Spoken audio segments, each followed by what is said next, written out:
Okay, so in order of presentation, it would be Damien Key, Shaun Lee, Rica Teo, Shaun Wongosari, Liang. Right. So their bios will be is already uploaded in the publicity on our website, so I will not be reading them out. So without further ado, let's welcome the first speaker, Damien Key.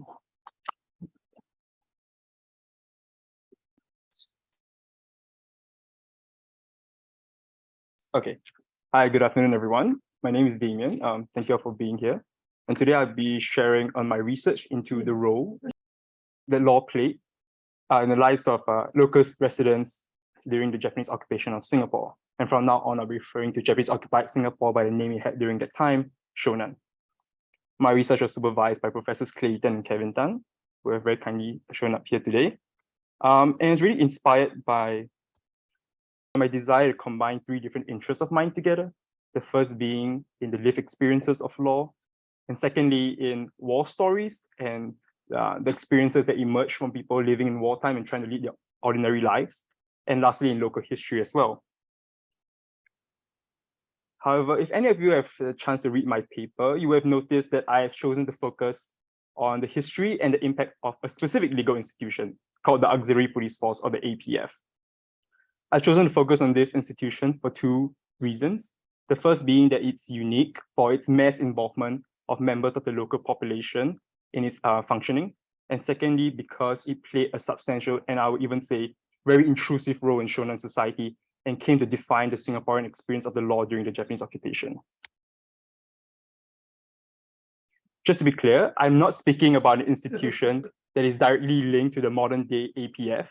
The modern day APF is a professional firm that provides security services. I'm speaking instead about an organization that was created by the municipal government of Shonan, the municipal government being roughly the civilian branch of the military administration that ruled the island during those war years. It is on one hand a neighborhood association that brought local residents together to work for their common well-being.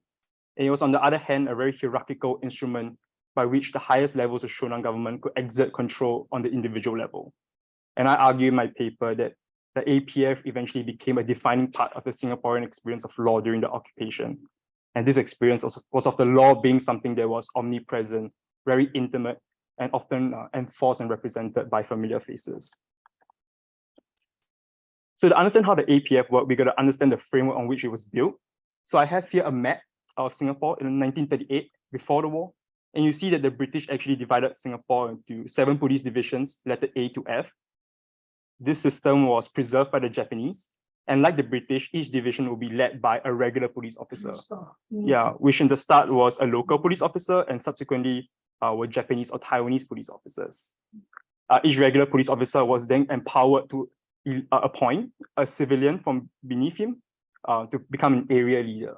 So this civilian will become an auxiliary policeman, and he'll be given the paramount rank of 3-star rank, and will lead an area which was a subdivision of a division. Areas were then subdivided into wards and sections, and these will be led by successively lower rank APF men. And at the lowest end, a section leader, an auxiliary policeman, will be in charge of about roughly 30 households. And so if you see, if an order had to be promulgated from the highest levels of government, it will flow through this chain of command to the section leader, who would then communicate it directly to heads of households, who would then be expected to keep their households in line. And what roles do they play? Well, on one hand, we have a traditional law enforcement role, with the APF being expected to communicate and implement the law alongside the regular police. But the APF will also be envisioned as this group of leading men of Shonan society who could inspire changes in values across the island. And on the more quotidian end, the APF will also be called upon to do things like enforce hygiene regulations and manage ration distribution as well. And these really disparate roles will be unified in this conception of the APF as the fundamental unit of governance through which policies could be enforced on an individual level. So now we understand the function and the structure of the APF.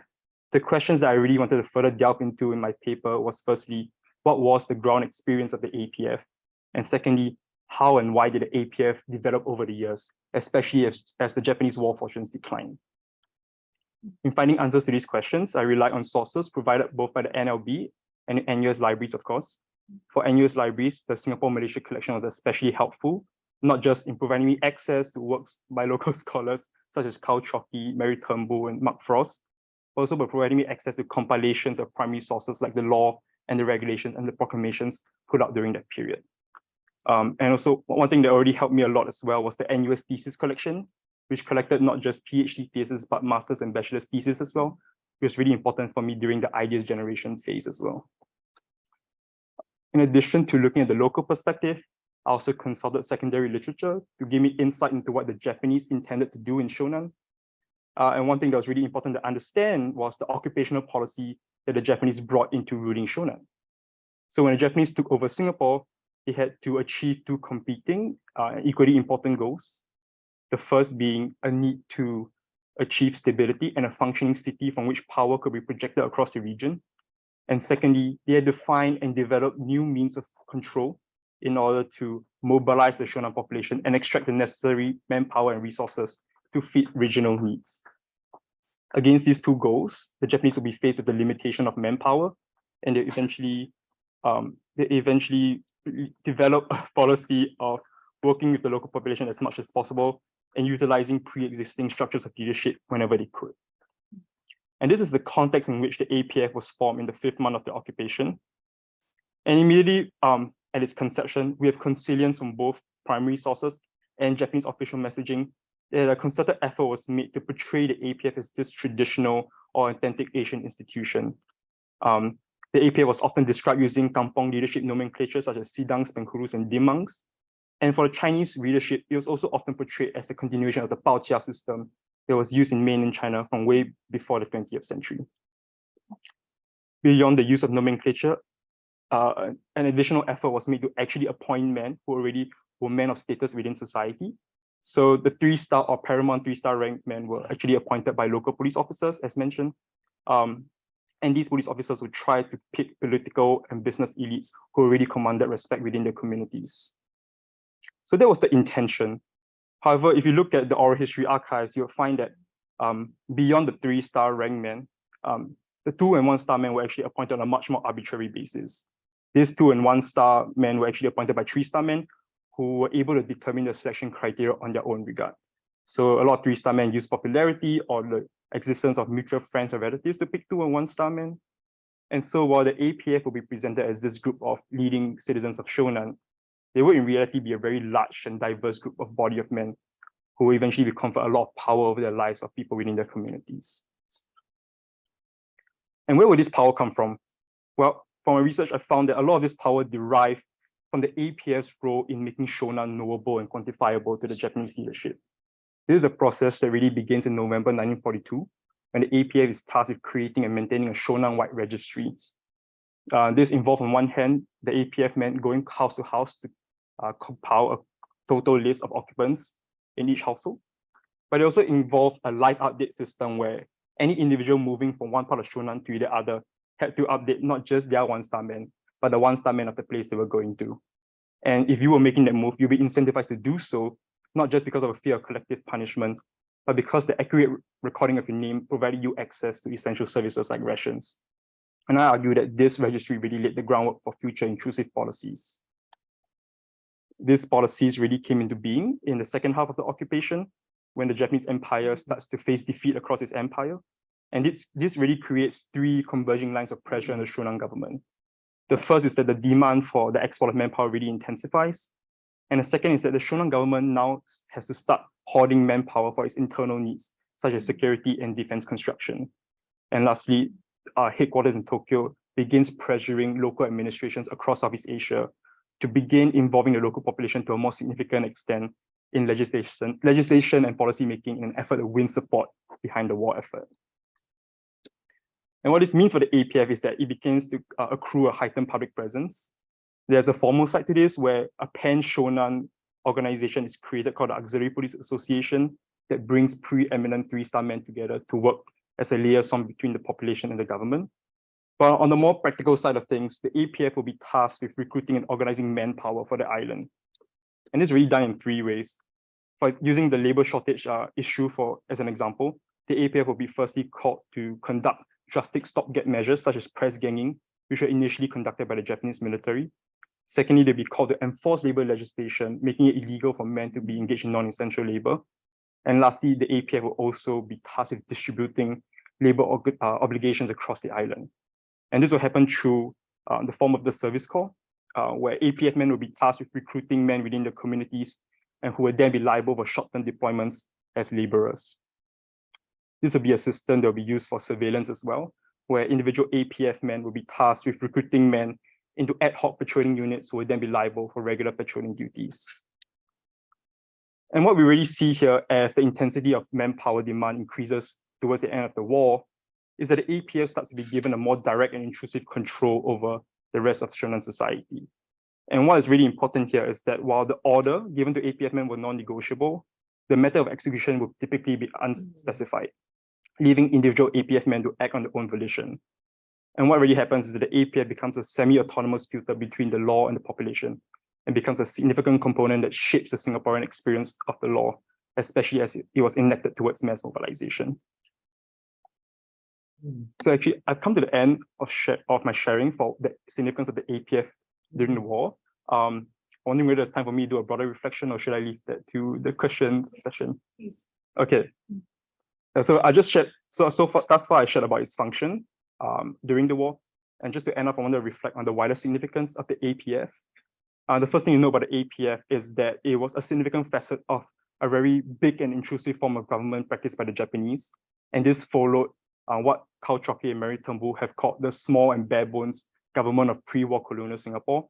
And I think studying into the APF could provide insight as to the expectations that Singaporeans carried into the immediate post-war period regarding governance and the legal system. Second thing is that a study of the APF provides insight into questions of agency regarding Singaporeans. To what extent were we passive victims of the Japanese occupation? Or alternatively, looking at the APF, to what extent did we have autonomy or agency, or to what extent did we participate in the governing structure that ruled Shonan during that time? And finally, I think the APF is important to look at because it wasn't just something that was practiced in Singapore, but across Southeast Asia as well. So if you look at where I placed the gold stars, you would see that the APF or a variant of it was also used in Malaya, Burma, Philippines, and the Dutch East Indies as well. And I think that the APF in this regard is not just a part of Singapore history, but part of a shared Southeast Asian regional experience as well. With that, I thank you for your time, and I end my presentation. Thank you. Thank you. That's fab. The next person, Shaun Lee, is not able to be with us today in person. However, he has recorded his presentation. So for the online audience, we are going to share the video so that you can see the video. And for the in-person, we're going to watch the video with the broadcast. Thank you. And I'll just give him a brief introduction of Shaun Lee. His work was on the Xinyao movement in Singapore and the Sinosphere, and how the Xinyao movement, music movement, has shaped the population's identity and the sense of place. Thank you. Good afternoon, Mr. Wan Busao, Dr. Natalie Pang, mentors, and anyone watching. I'm Shaun, and I'm presenting on my research project entitled The Songs We Sang with Asia, the Xinyao Movement in Singapore and the Sinosphere. Before I move on, I want to apologize for not being there in person today. Unfortunately, I'm ill, and therefore I can't attend. Yep. So to set some context for this project, for Sinosphere, I borrowed Dr. Kang Chen Wen's definition of the Sinosphere as a transnational, ethno-cultural linguistic space encompassing states and societies such as the PRC, Taiwan, and Singapore, some of whose members perceive themselves or were perceived by others as partially or entirely Chinese. Xinyao is a contested definition, but for this project, I borrow Mr. Liang Wenfu's definition of Xinyao as Chinese songs composed and sung by Singaporeans in the 1980s. Many of these Xinyao practitioners were initially students, driven by a wish to 唱自己的歌 or sing our own songs. I want to conceptualize of Xinyao not just as songs, but as a movement including events, discussion about songs and events, and the careers of practitioners. Finally, Mingyao is basically the Taiwanese equivalent of Xinyao, Chinese folk songs composed and sung by Taiwanese in the 1970s that eventually becomes commercialized into Mandopop in the 1980s. I also want to introduce the concept of a cultural sinosphere, rewording Prof. Chua Ming-Huat's idea of a pop culture China. Prof. Chua suggests that pop culture China refers to a Chinese-speaking world with Chinese language pop culture flows, encompassing areas like China, Taiwan, Hong Kong, Malaysia, and Singapore, etc., where Singapore is a pop culture consumer as opposed to other areas like Taiwan, which are pop culture producers. Within that, my core argument is that Xinyao was not just a Singaporean creation and musical movement, but functioned as part of a cultural sinosphere. I'll analyze this in terms of the movement's discourse, productions, and its attempts to leave Singapore. So on discourse, my argument here is that discourse in the Xinyao movement reveals that Xinyao was always seen relative to Mingyao.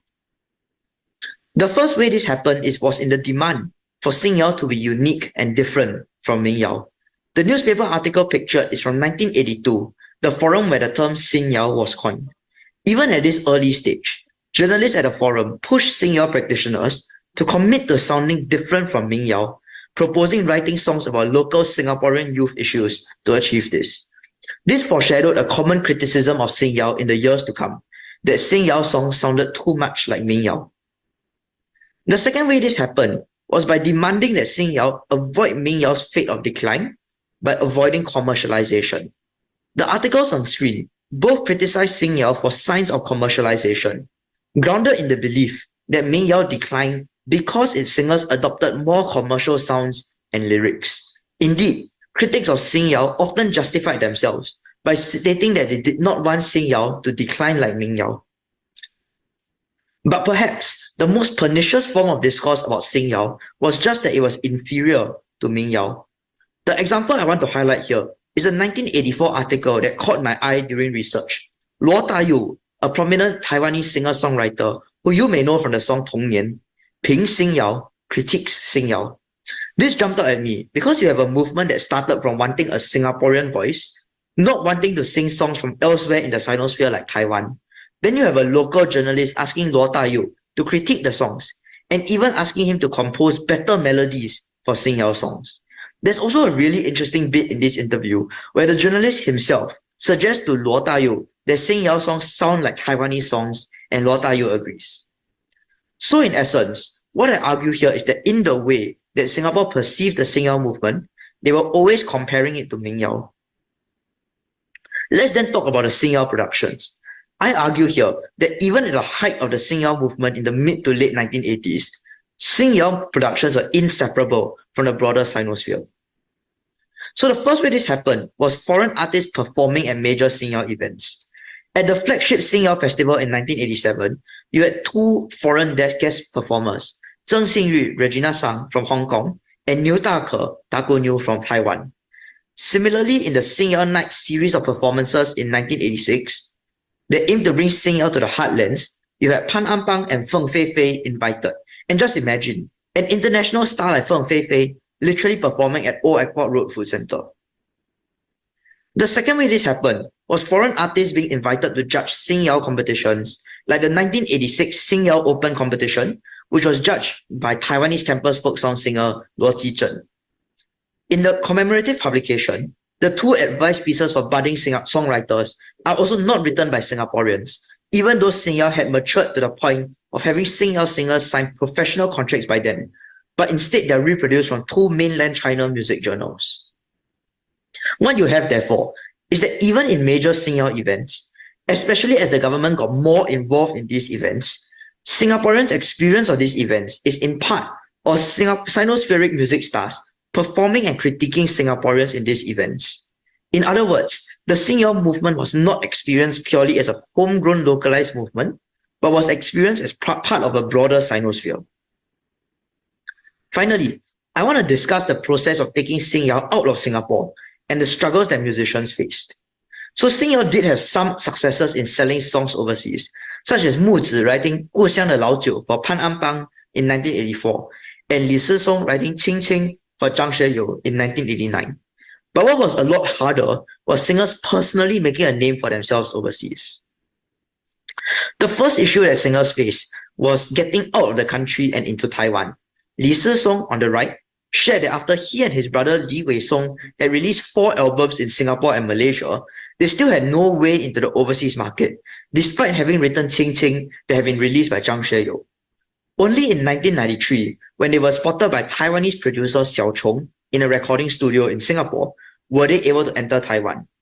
And Li Sisong's comment on why they hadn't gone earlier is really instructive. He said, 没有人带我去. There was no one to bring us there, revealing the connections needed to even enter Taiwan. But succeeding in Taiwan was a whole different ballgame. Wu Qixuan on the left commented that because Xinyao singers had never succeeded in Taiwan, he really struggled to convince distributors to sell his album, even though he was contracted to Liu Wenzheng's record company. Li Feihui in the middle similarly commented that the sheer size of the Taiwanese music market as a center of pop culture production for the whole Sinosphere made it really hard to establish oneself.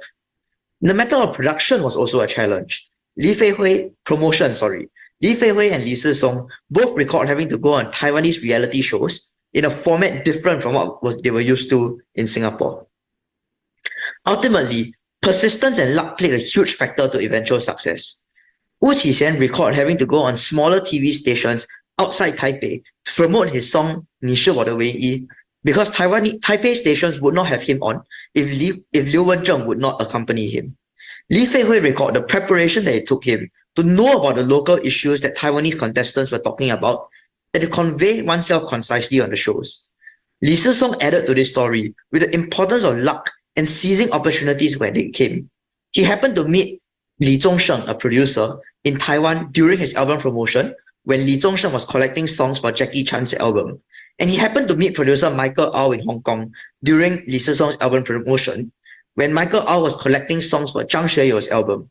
And this allowed him to write some of his breakout hits like 最全 and 1000个伤心的理由. So some concluding thoughts. I hope to have told the story of Xinyao and his links and experiences with the broader Sinosphere. Moving forward, I hope to explore sources from China and Taiwan and also consider any links between the Xinyao movement and the Hong Kong market. But as it stands, what I don't want to do is undermine the idea that Xinyao was songs written by Singaporeans for Singaporeans, because it was.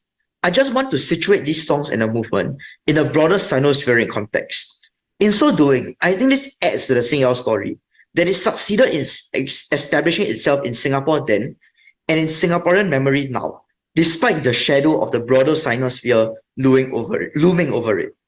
If you think about singers like Sun Yanzi, mentored by Li Sisong, these stories of Singaporean success in the cultural Sinosphere start out from these early struggles.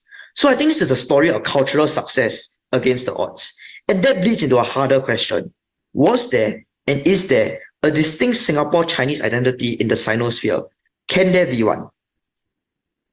I want to thank NUS Libraries and my mentor, Dr. Sim Chuan Ping, for pointing me to a wealth of secondary material and invaluable primary material like program booklets from Xinyao events within the NUS Libraries collection. And I want to thank them very much for giving me this fellowship. I also want to thank my supervisor, Dr. Kang Chen Wen, for his guidance and advice, and Mr. Li Sisong for kindly agreeing to be interviewed for this project. Thank you. All right. Right. That was a great presentation. I think it's within 12 minutes. All right. Without further ado, I'm going to introduce the next person, which is Rica Teo. Rica's work is very different from the previous first two. She worked on the legal framework on governing the entire life cycle of the net zero carbon building construction. And she also curated a flow chart for the building developers to work on. Okay, so as we know, with all these heat waves, we are living in the era of our actions. In practice, governing the construction industry and its players is like herding cats. So Rica worked very, very hard with her supervisors to come up with concrete steps and milestones to guide the construction industry players if they want to come on board the net zero carbon building. So let her talk about it. Okay, Rica?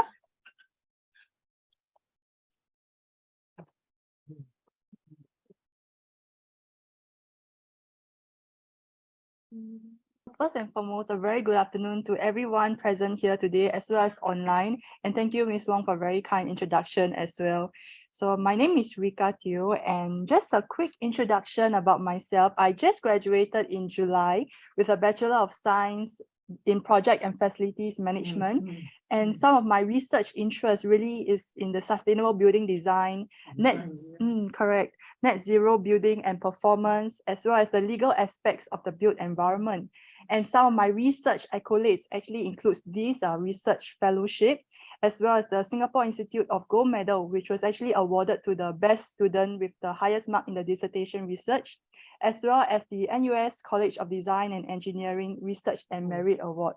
So I'm very thankful to my supervisor, Prof. Gabriel Kaur, as well as to the support, the humongous support that the NUS Library has given me to enable me to achieve what I have today. So thank you so much. So just an overview of my presentation, there will be a summary of what I have researched about and how I utilize the NUS Library's collection, and finally my reflections on the outcomes and impacts of this fellowship. So first and foremost, the title of my dissertation is actually Legalizing the Path to Net Zero Carbon Buildings and the Case for the Singapore Net Zero Carbon Building Act 2023. So some of the rationale behind my research actually includes, through my preliminary literature reviews, it was actually identified that carbon emissions, especially within the built environment, was a pertinent issue that has to be addressed. And the environment, more specifically for net zero carbon building implementation, is really niche and nascent in Singapore as well as in Southeast Asia. And that's why with such limited industry research and solutions to advance net zero carbon buildings in Singapore that actually focuses on the legal aspects of net zero carbon building implementation and regulation, I decided, why not we want to accelerate decarbonization of built environment. And this is an area that I would like to focus in and put more effort into research on. So my research actually presents a solution that features an unprecedented legal framework or an act of parliament, as well as a specially curated flowchart for stakeholders such as building developers and construction players in this industry. And finally, my solution is actually to target and combat our urgent climate crisis. And it is really significant, especially in the fields of sustainable design, engineering, and law. So this is actually to really effectively raise our building standards so that we can actually boost green constructions in Singapore and hopefully globally as well. So just a very quick introduction, what even is net zero carbon building? Well, it's really defined as a highly energy efficient building that is powered by renewable energy as well as carbon offsets, so that overall there is a zero increase in net zero carbon emissions of the building throughout its entire life cycle. And as you can see, it really focuses on renewable energy generation, controlling the energy intensity and usage of the building, embodied and operational carbon emissions of the building, and lowering our emissions. So some of the statistical overviews and key findings of my research includes, the importance of taking note of our decarbonization rate, which actually fell to 0.5%, which is a very far cry from what is required, which is 15.2% to reach our climate goal. And presently in the built environment, we actually estimate to occupy a total of 255 billion meters square of buildings, which accounts for 39% of the global greenhouse gas emissions. And just in Singapore alone, actually, do you know that we actually contribute globally 0.1% to the global emissions? And next, according to the World Green Building Council, another additional 230 billion meters square of buildings will be constructed by 2060, which is a very short time. And so with this forecasted exponential growth in the built environment, we were likely to exceed the 1.5 degrees Celsius threshold that was established in the Paris Agreement by 2052. So it is something that warrants, really strong industry push. And as you can see, the Singapore government's effort whereby we increase our carbon tax so that we can accelerate our emissions intensity by 36% by 2030. And also in October 2022 last year, we also expressed stronger commitment by revising our nationally determined contribution to approximately 60 million tons, so as to really accelerate this movement. And there's more figures to support this, but I know I won't go into detail, but as you know, it's a really pressing issue that we all need to solve. So some of the global and local outlook includes our own DBS Bank that recently published our decarbonization financing targets for the real estate sector amongst all its other carbon-intensive sectors to align our DBS lending portfolio and investment portfolio with our global movement. And also the real estate developer, City Developments Limited, actually publicly pledged net zero carbon emissions for its suite of entire existing wholly owned assets by 2030, which is a huge commitment, and it's something that is also aligned with the global push. And similarly, many cities worldwide have also signed and enact regulations and planning policies to mandate net zero carbon buildings, and even countries such as the UK and New Zealand, which implemented legally binding net zero carbon building emission targets. And finally, something that's very interesting is the Chancery Lane project, which involves international lawyers actually developing climate-related clauses in their contract to drive positive environmental impacts. So as you can see over here, a brief overview of how the outlook of Singapore is. Right now, we have about 12.3 thousand buildings in Singapore, and of which 11.7 thousand are already existing buildings. And if you can see to your right over on the screen, most of it is actually focused on energy, green mark energy, from certified all the way up to platinum positive energy. However, there is still a lack of emphasis in net zero carbon buildings or carbon neutral buildings. But with that said, we do have some really stellar examples to be shown, such as the 11 Tampines Concourse by City Developments Limited, which is a net carbon neutral building, as well as the Takeda Pharmaceutical Company office building, which also is made up of really green construction materials and hybrid air conditioning system, so that we can lower our carbon footprint.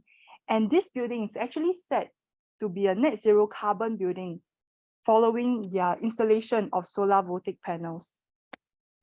And as you can see, some of the government programs and initiatives that Singapore have includes the Green Mark 2021, which is focused on building construction and a whole life carbon assessment of buildings, the Low Carbon SG program, as well as the Singapore Green Plan 2030, which I hope that it has been on the news, and if you've been following, there's actually 5 pillars in the Green Plan, which actually encompasses our goals.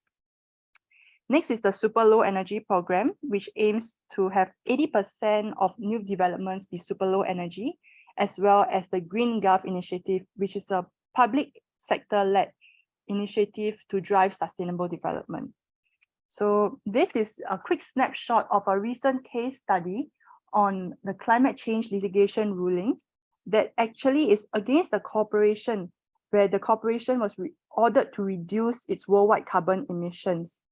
And it actually reflects the upward trend towards the increasing scrutiny of the environmental impacts and activities by organizations. And some of the decarbonization strategies that I've gathered from my research includes reducing construction impacts, reducing the operational energy use of the building, increasing the renewable energy supply, such as solar power, offsetting the remaining carbon emissions, having a net zero carbon ready building that is able to transition to net zero anytime, reporting, disclosure, and verification, target setting, which is important for any organization to know whether they are on track towards meeting their targets, and monitoring of the targets. Finally, some of the opportunities includes really to further research on the end of life phase of such development to provide a holistic assessment, as this dissertation is only focused on the upstream stage. And secondly, future research can also consider to analyze different implementation timelines for different types of buildings, which requires specific help, such as data centers, which are more carbon intensive. And also some of the impacts is that this research really spotlights the building science regulations and serves as a platform to integrate stronger interdisciplinary collaboration. And it is really multifaceted and actually results in a tangible impact to reduce Singapore's carbon emissions. And finally, it is very closely aligned with all our ongoing local and international developments. And finally, how I utilize the NUS Library's collection is that this particular book, which is Carbon Management in the Built Environment, is how it applies to my research. I can see in the bottom, it actually enabled me to understand more about the carbon building design and energy management and technologies, so as to enable me to develop a sustainable framework. And secondly, is the Net Zero Energies Building book, which also enabled me to map energy towards carbon emission concept, which are really key requirements in our buildings today and how they can be applied to our net zero carbon buildings. And finally, just a quick reflection. So how this mentorship journey has helped me was that I actually had my personal mentor, Ms. Wong, who will be there to offer help and guidance throughout my journey, which made me assured of my work and project. And secondly, I was able to access the full suite of NUS Libraries collection, which greatly benefited my research and enabled me to gain new insights. And lastly, through this fellowship, I was also able to meet and interact with new peers. And I also got a very good chance to learn about their projects and enabled me to broaden my knowledge, apart from my own specialization and topic. So with that, thank you so much. Thank you.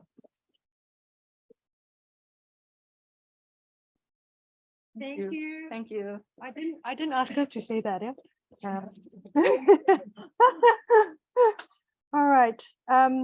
Right. Shaun Wongosari is next. He is from the Department of Southeast Asia, and that department is especially focused on interrogating and decolonizing archives, including the library collections. Okay. His work is Rethinking Singapore's Nation-Building Narratives, and from a case study of Pulau Semakau, Pulau Semakau's heritage. And this is completely aligned with the department's aim. Shaun?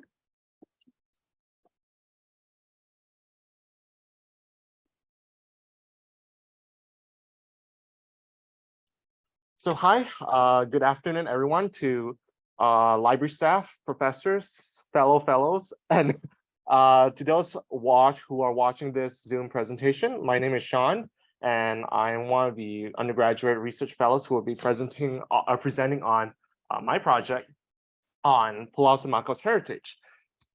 So before I begin, I would like to thank my supervisor, assistant professor, Dr. Hamza Muzaini, from the Department of Southeast Asian Studies for putting up with all those long nights of multiple draft papers, and also for your guidance and advice. And also to the NUS Libraries and to the Wan family for this generous opportunity for undergraduate research. And also to Firdaus and Kendra, if you're watching, from Orang Laut SG, who has given me access to their community. So thank you so much. Without their help, this project would not have been possible. So just a quick overview of my project. So first, we're going to start off with a summary of my project. So to begin my presentation, let me ask the fundamental question: what is Pulau Semakau?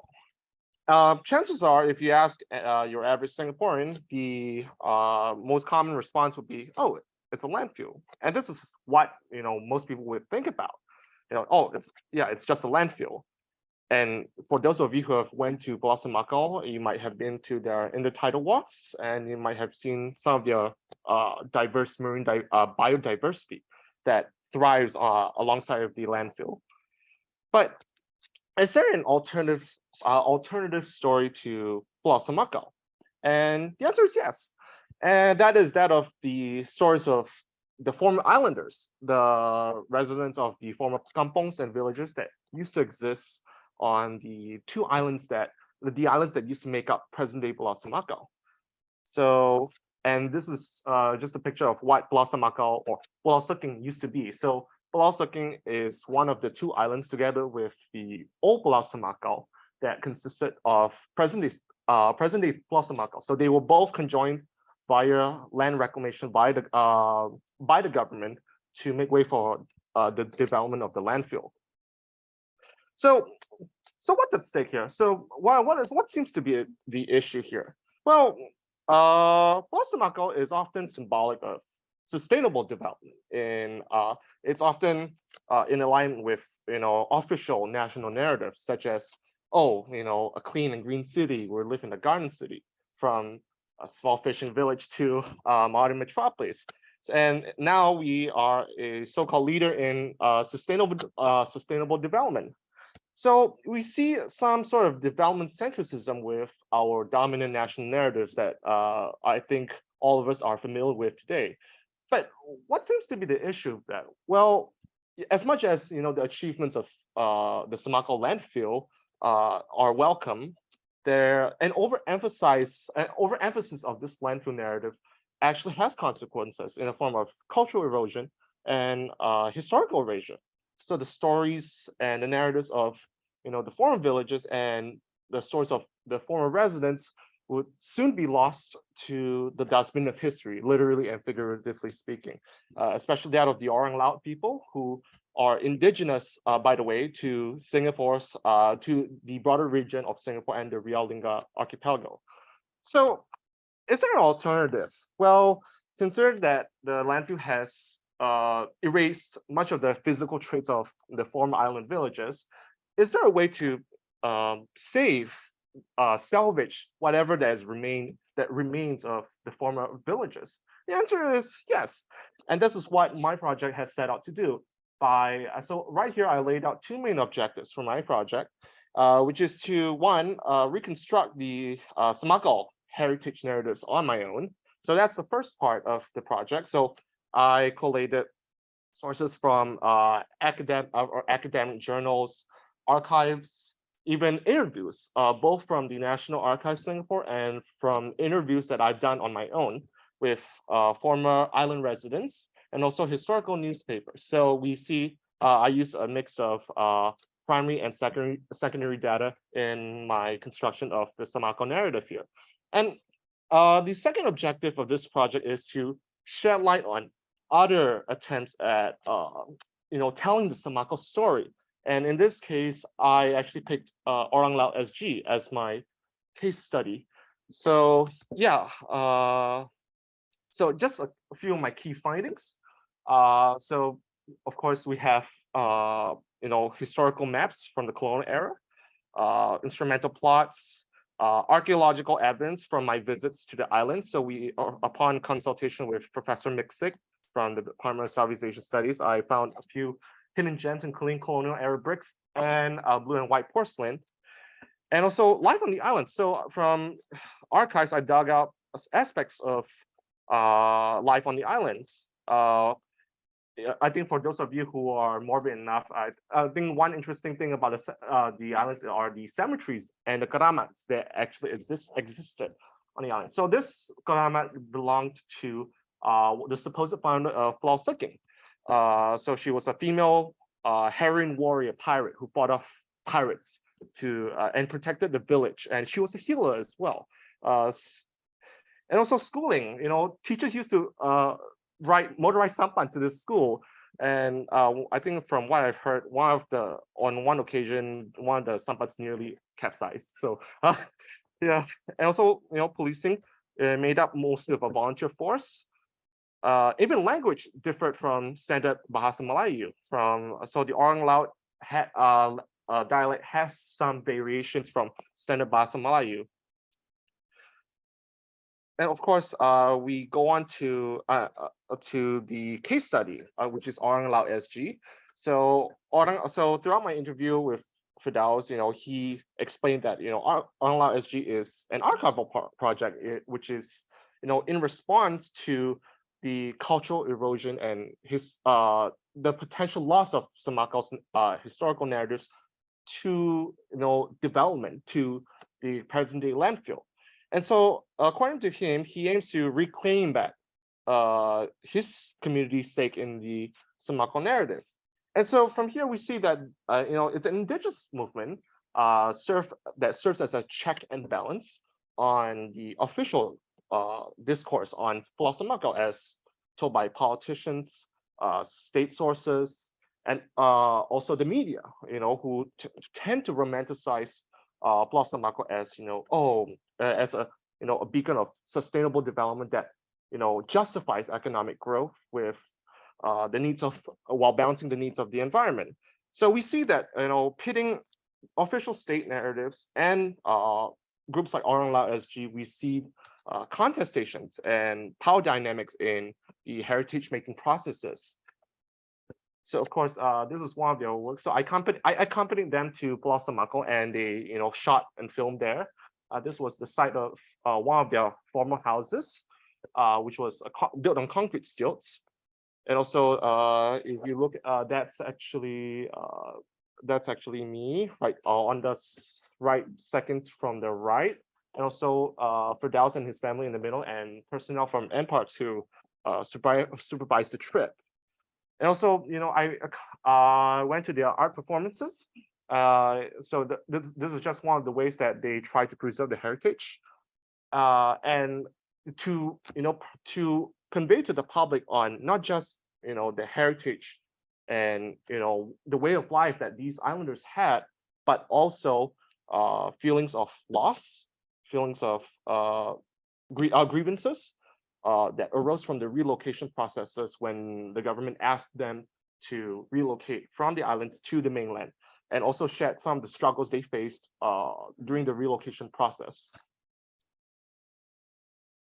And so, they have been featured numerous times on the international and local media.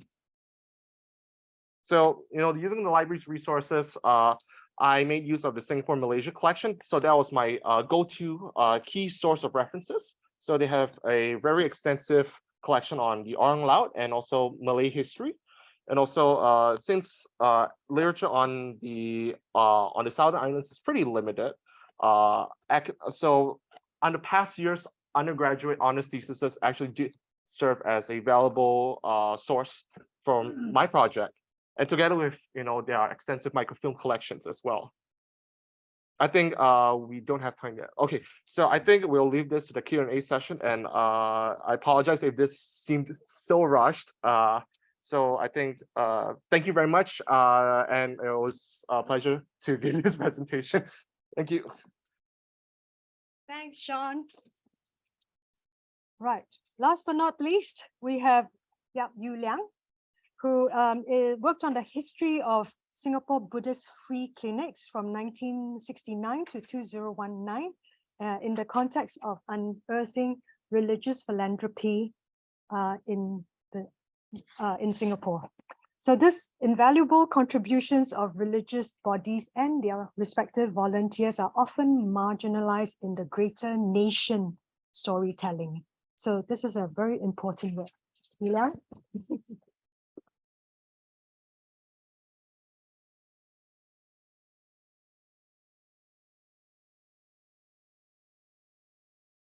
So good afternoon, Mr. Wan, University Librarian, Associate Professor Natalie Pang, librarians from NUS Libraries, research fellows from the NUS Undergraduate Research Library Fellowship, and distinguished guests. I'm Liang, recent graduate from the NUS History Department, and I'm honored to share with you about my final year honors thesis titled Religious Philanthropy in a Global City-State, a history of the Singapore Buddhist Free Clinic 1969 to 2019.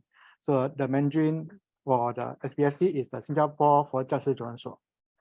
So what got me into this research project? So since the start of my undergraduate journey, I've always been interested in religious studies and how religions shape and move societies over time. So when I had the opportunity to interview Venerable Xian Tong from the SBFC, she shared with me that the organization really had to worry about financial stability due to the strong and consistent support from the Buddhist community. So I was rather amused as the organization had already been established for more than 50 years. So, and Singapore has changed so much, and then I wondered what contributed this unwavering support for the organization, and thus birthed my entry point into this research project. So The most popular academic study about the issue of Buddhist philanthropy and welfare services in Singapore is by Professor Kwa Kun Ing. So in her book, State and Religious Engineering Towards a Reformist Buddhism in Singapore, Kwa argued that modernity pushed both the Singapore government and the Chinese Singaporean community towards creating a rational form of Buddhism known as reformist Buddhism. Buddhist welfare services and charities thus became an expression of reformist Buddhism in Singapore, and a reformist Buddhist framework was very useful for many future studies that explored Buddhist philanthropy and charity in Singapore. However, a review on the literature surrounding Buddhist philanthropy shows that the historical context surrounding the evolution of Buddhist philanthropic organization over time is lacking. So in my thesis, I contribute to knowledge by using the SBFC as a case study to explore how Buddhists actively engage with the changing needs of society and government policies over time.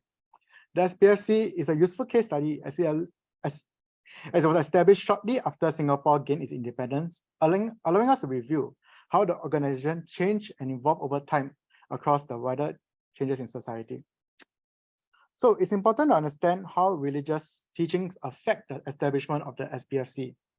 Thus, the first part of my thesis, In the Name of Compassion, Buddhism and Philanthropy in Singapore, explores the connection between Buddhist religious ethos and the rise of early Buddhist philanthropic organization in the 20th century. So as you can see in the quote on the slide, taken from a Nanyang Siampa article, Buddhist principles such as compassion and service to the community were founding principles which grounded the establishment of the SBFC. So this was possible due to the diffusion of human life Buddhism and humanistic Buddhism by prominent Buddhist figures such as Master Taishi and Venerable Yempe. So Buddhist tenets such as karma, merry-making, compassion, 慈悲, and cultivating a heart of a bodhisattva, 菩萨心肠, was spread to Chinese businessmen and philanthropists. So this Buddhist teaching set the moral basis for the creation of the Buddhist philanthropic organization, which addressed the secular needs of the less fortunate in society. So they did not just focus on the spiritual needs, but also really to help the people on the ground. So examples include the Chinese Buddhist Association, the Singapore Buddhist Lodge, and Mito School. So you can see a lot of similarities between these early organizations and the establishment of the SBFC, which brings me to the next part of my thesis, In Face of Anti-Welfareism, Founding and Early Developments of the SBFC. So this chapter studies between 1969 to about 1990. So I studied the first 2 decades of the organization, which corresponds to the establishment of the first 3 clinics. So 2 critical observations can be made about Singapore during this period. First, the Singapore government adopted a fiercely anti-welfare stance. So Lee Kuan Yew emphasized that self-reliance was the cornerstone of Singapore's social security. In other words, individuals were expected to provide for themselves and their families. Thus, other than adjustments made to the CPF scheme, there were no significant social policies introduced that function as a social security safety net for the poor. Second, prior to the 1980s, the Ministry of Health's focus was placed on improving the infrastructure and hygiene of public spaces, as well as mass immunization programs against common diseases such as measles and rubella. So the first policy to directly address the issue of affordability and accessibility of healthcare services was only introduced in 1983 via the National Health Plan. So this policy introduced 2 things, MediSafe and a long-term plan to develop and modernize polyclinics. So there were 2 very clear issues. There was a lack of clear social policies to safeguard the poor and access to primary healthcare services during this period.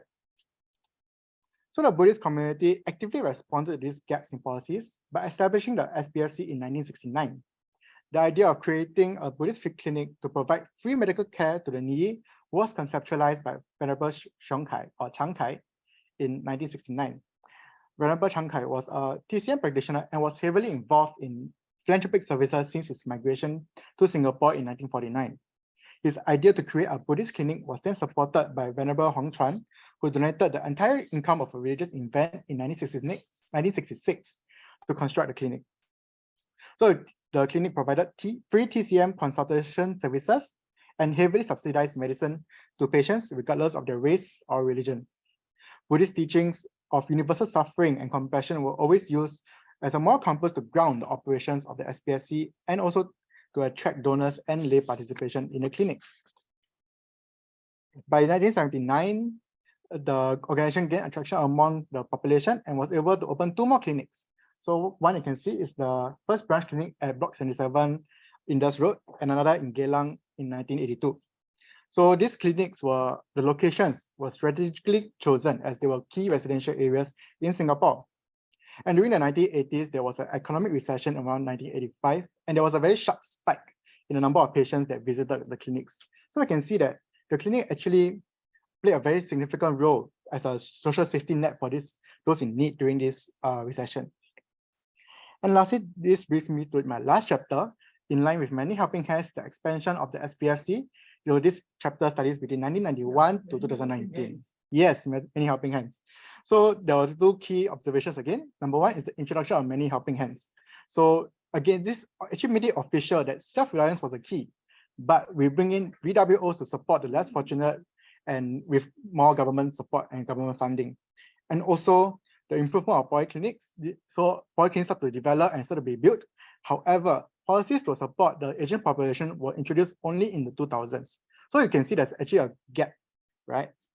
So here the SPFC, during my interview with Venerable Xinyao, she actually shared that the organization did not have any plans to expand until about 1991.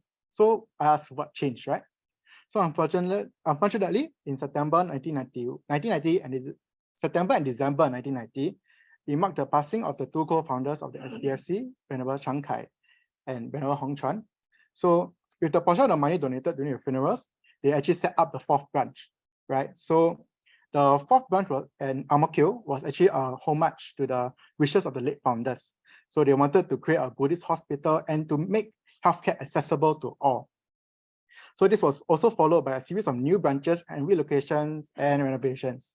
So for example, in 1994, the branch at Indus Road moved, and then Jurong branch 1995, and then also the more recent one, Sembawang branch in 2014. Sorry, there's a typo in the slides. Dover in 2016 and Tampines in 2019. So again, these locations were chosen strategically and always targeted areas with dense populations. So, and they were always built below HDB buildings. So it's very accessible to the patients. They also introduced new medical treatments such as rehabilitation center, cancer treatment center, and counseling services.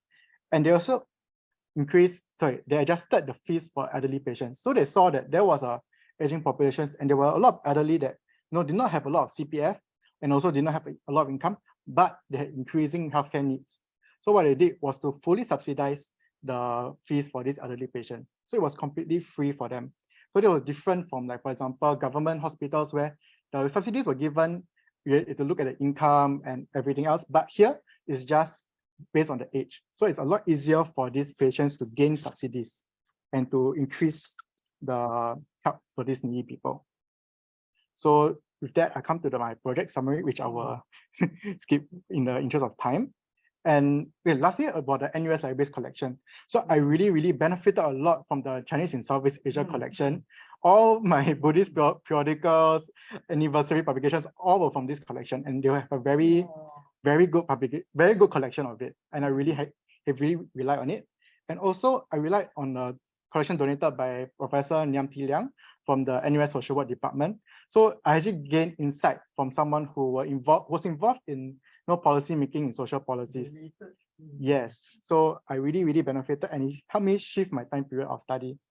So last but not least, I want to acknowledge the Singapore Buddhist Faith Clinics and Venerable Xinyao for helping me with my research. My HT advisor, Dr. Jack Chia from the NUS History Department, mentors from NUS Libraries, Gandhi, Amy, and Kawai, and also all the hardworking librarians who were working behind the scenes to make resources accessible to us. It helped me so much in my 4 years in NUS. So with that, thank you, and I come to the end of my presentation.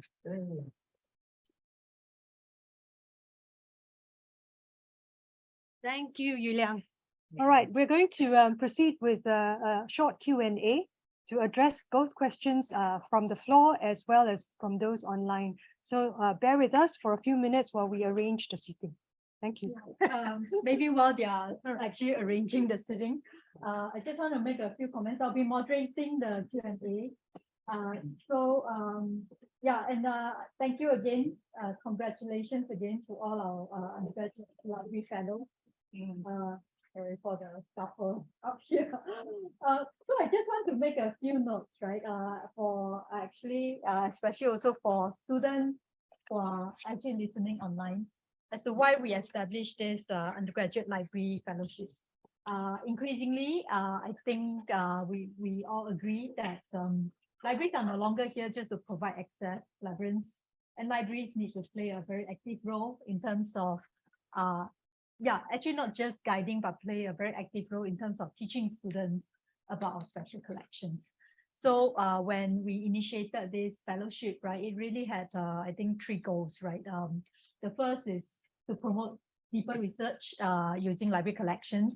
Very glad that the fellows actually talked about a few of them today, like the Chinese in Southeast Asia collection, Singapore Malaysia collection, and so on. And secondly, right, this is, I don't know if you all realize this, wanted to actually have you guys inspire, other students in terms of how different disciplines actually you do research. And I hope we have achieved that. I think the third point I wanted to make is really also how we can promote the learning about other disciplines beyond the classroom. So I think I speak for all at libraries to say that we are very proud of you guys, right? All 5 of you. Shaun sent his apologies that he can't be here because of his sick, right? But I really hope that the friendships extend beyond the university. So with that, can I invite all the fellows to take a seat? In no particular order. Okay, for those who are here and also those who are online, I think for everyone that's here, just feel free to raise your hand or just speak out if you have a question. Those who are online, if you have a question or comment, please feel free to use the Zoom chat. Otherwise, raise your hand. Winifred will be helping me to monitor what's going on with Zoom. Okay, maybe I'll just start the ball rolling for all of you. Thanks for the sharing. I really enjoyed listening to all of it. There was so much I believe that you could have spent more time on. Sorry, I only gave you all 10 minutes. But I'd like you to, I know Damien, you didn't get to share your reflection. Shaun, you had to skip over your challenges, right? I'd like maybe for each of you to either share a challenge or just a reflection on the whole project that you have. Maybe we can start from the back. Okay, so I think what I really benefited was access to Prof. Liang's collection, because I reached to a point where I was stuck with my thesis. I wanted to do pre-colonial to about 1985, but with access to Prof. Liang's collection, I actually was able to look at a wider picture and look at actually the policy makers. They were looking at aging population as early as 1980s. So that made me think, how did the Organization for Study actually responded to the aging population, which was a big thing, and that helped me actually shift my thesis focus and help me complete the project. Rica? So overall, I had a very pleasant research journey. I think through this journey, I really got the opportunity to meet a lot of people and a lot of industry professionals who were really experts in building and construction, which I probably wouldn't have the chance to if I didn't embark on this topic. So this is something that I feel so enlightened to learn about, and it's really a very fulfilling journey for me. And if I were to pick maybe say one challenge, I think it would be I would prefer if I had more time and more space to write my dissertation in terms of the length. I would definitely explore the end of life phase of buildings, because I think that is also a very significant part and it emits a lot of carbon emissions, which I did not get a chance to do in this current dissertation, but I would actually hope to be able to complete a full building cycle and really analyze the impact the end of life impact of buildings. So I think that is something that I hope to work on in the future. Sounds like you have your work cut out for you. Shaun? Yeah, good. So overall, I think it was a generally positive and pleasant experience, but I think it was not all smooth sailing. I think one of the biggest challenge that I faced was getting to building trust with interview subjects. So in this case, my case study on RSG. So I actually approached the founder, Firdaus, for assistance in seeking out former residents of Pulau Semakau who was looking people from the island community.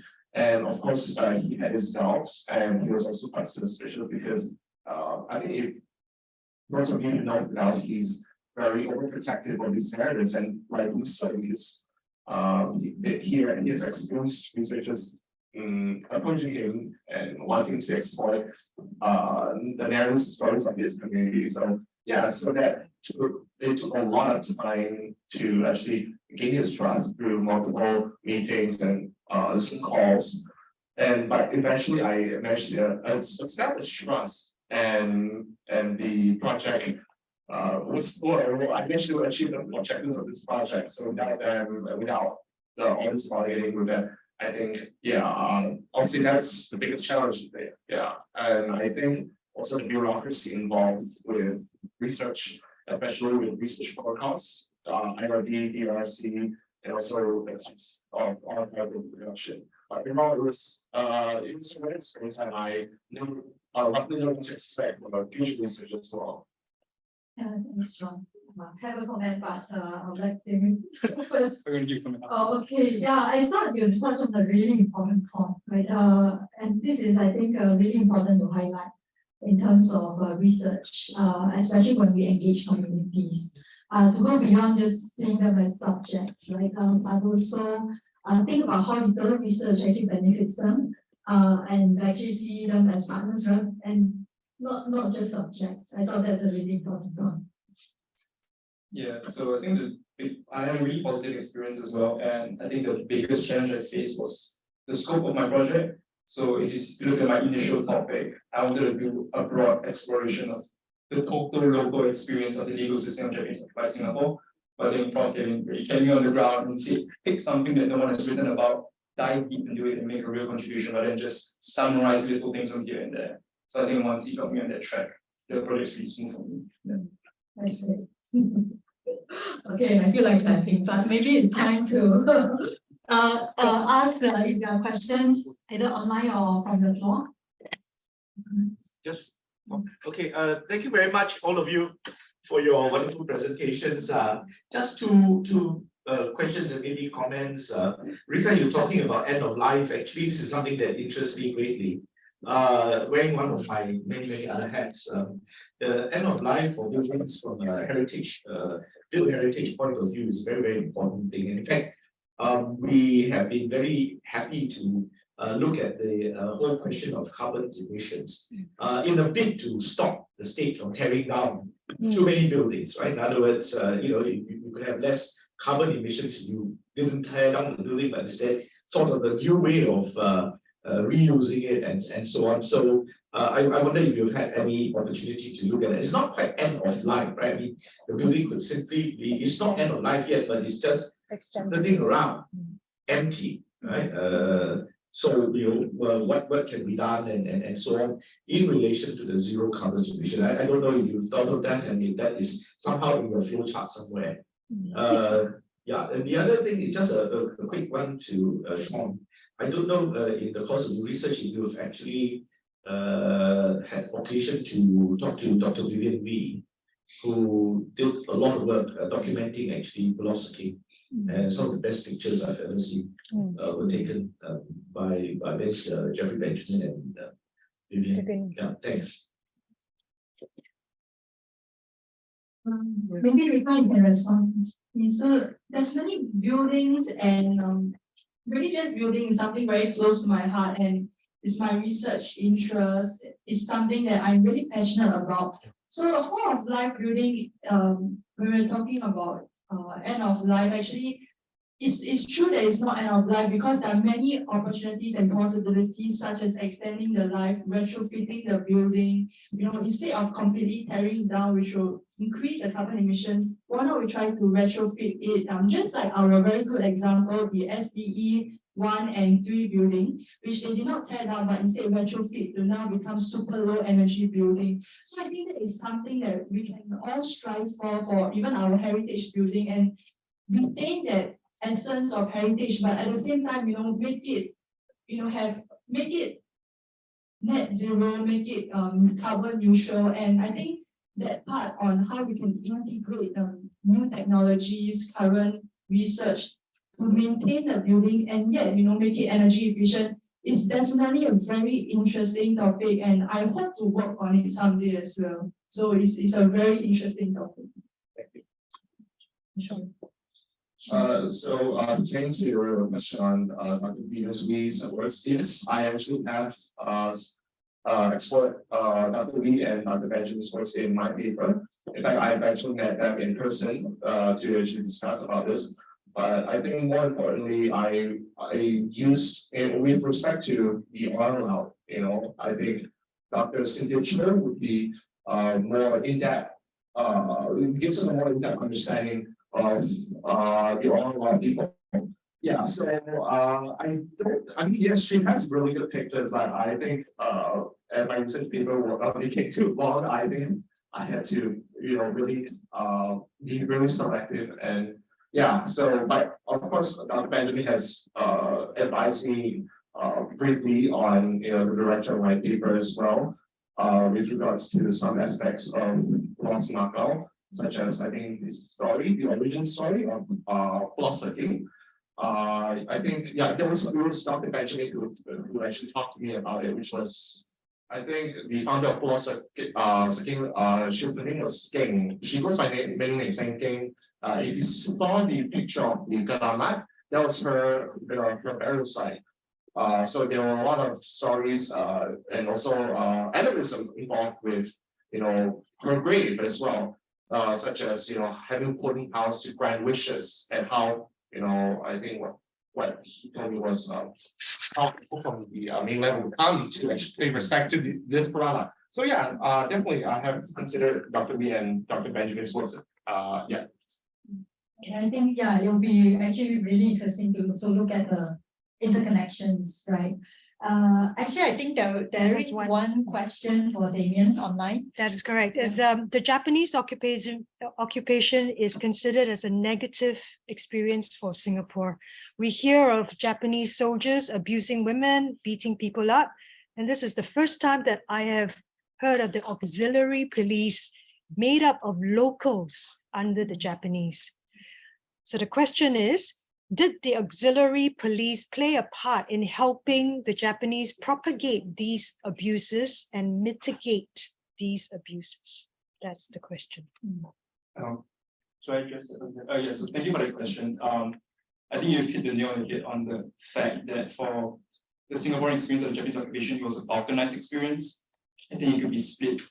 Even within the police force itself, it was always acknowledged that there was a Kempetai, or the military police, who were law unto themselves, and then there was a civilian police made out of Japanese and local police officers, who, from the sources, from both local and Japanese sources, it seems, did try to create a stable environment where people could go about their lives. And this ties into the goal of the municipal government to create a functioning city-state for the benefit of the Japanese. So they were incentivized to create a sense of normalcy as well. But that doesn't deny the fact that the work brutality is going on by the Kempetai and by the Japanese military in other parts of Singapore. As for the involvement of the auxiliary police force, as I mentioned, they were called upon in certain drastic times to act as a stopgap measure, for example, with press ganging people. But they did become quite recognizable based on their 3 and 2 and 1 star ranks. And from the oral history archives, no one has actually accused an auxiliary policeman of directly participating in these brutalities.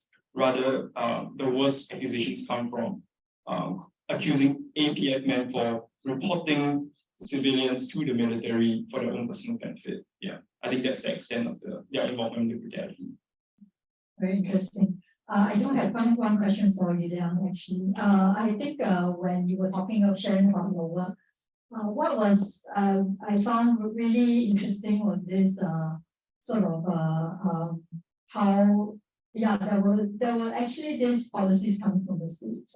There's also like the Buddhist free clinic that's emerging. Did you also in your research come across other similar movements? Whether it's from other religious organizations or more grassroots kind of groups? Yeah, so I think in the conclusion of my PhD, I talk about how there are other movements or organizations from other religions.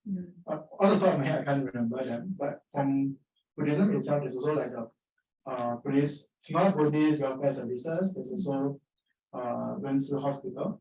So based on my study, I feel like all this they do correspond together with like the policies based on. So what I'm providing in my thesis is the historical context of from the independence period until about 2019, and I feel like all this overlap with religious organizations. And why I chose the SPFC is because they spend a longer period of time, and these organizations only come a bit later, about after 1919.